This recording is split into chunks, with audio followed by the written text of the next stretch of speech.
13খন চৰকাৰী আঁচনিৰ অধীনত ক্ৰেডিট লিংক ঋণৰ বাবে জনসমৰ্থ পৰ্টেল মুকলি কৰিলে প্ৰধানমন্ত্ৰী মোদীয়ে।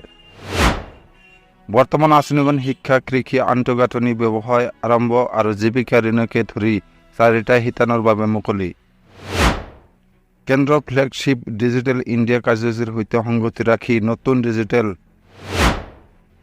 অগ্ৰগতি লাভ কৰি প্ৰধানমন্ত্ৰী নৰেন্দ্ৰ মোদীয়ে সোমবাৰে মুকলি কৰে নতুন জনসমৰ্থ পৰ্টেল,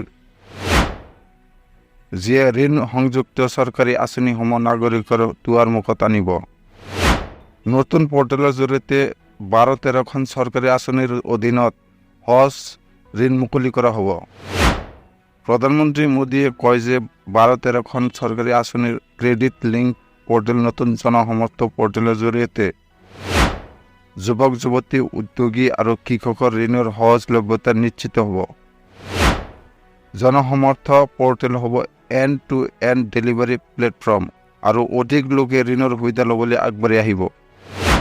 উন্মোচনৰ সময়ত ভাষণ দি PM মোদীয়ে কয় যে জনসমৰ্থ পৰ্টেল হৈছে চৰকাৰী ঋণ আঁচনিসমূহক সংযোগ কৰা এক ষ্টপ ডিজিটেল পৰ্টেল। PMই এক বিবৃতিত কয় যে এইটো নিজৰ ধৰণৰ প্ৰথমটো মঞ্চ, যিয়ে হিতাধিকাৰীসকলক ঋণদাতাৰ সৈতে পোনপটীয়াকৈ সংযোগ কৰে। এই পৰ্টেলৰ মূল উদ্দেশ্য হৈছে সৰল আৰু সহজ ডিজিটেল প্ৰক্ৰিয়াৰ জৰিয়তে বিভিন্ন খণ্ডক পথ প্ৰদৰ্শন আৰু সঠিক ধৰণৰ চৰকাৰী সুবিধা প্ৰদান কৰি অন্তৰ্ভুক্ত বৃদ্ধি আৰু উন্নয়নক উৎসাহিত কৰা। এই পৰ্টেলে সংযুক্ত সকলো আঁচনিৰ শেষৰ পৰা শেষলৈ কভাৰেজ নিশ্চিত কৰে।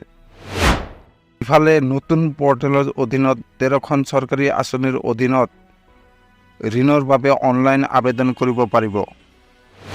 বৰ্তমান 4টা শিতানৰ ঋণৰ বাবে আবেদন কৰাৰ সুবিধা থাকিব।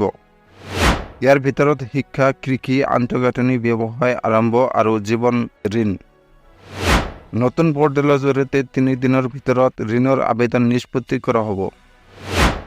বিশেষজ্ঞসকলৰ মতে জনসমৰ্থ পৰ্টেলত আবেদনকাৰীৰ লগত বেংক আৰু বিভিন্ন সৰু বৰ ঋণ প্ৰদানকাৰী প্ৰতিষ্ঠানো উপলব্ধ হ'ব, যিয়ে ঋণৰ বাবে অহা আবেদনৰ ওপৰত তেওঁলোকৰ অনুমোদন দিব।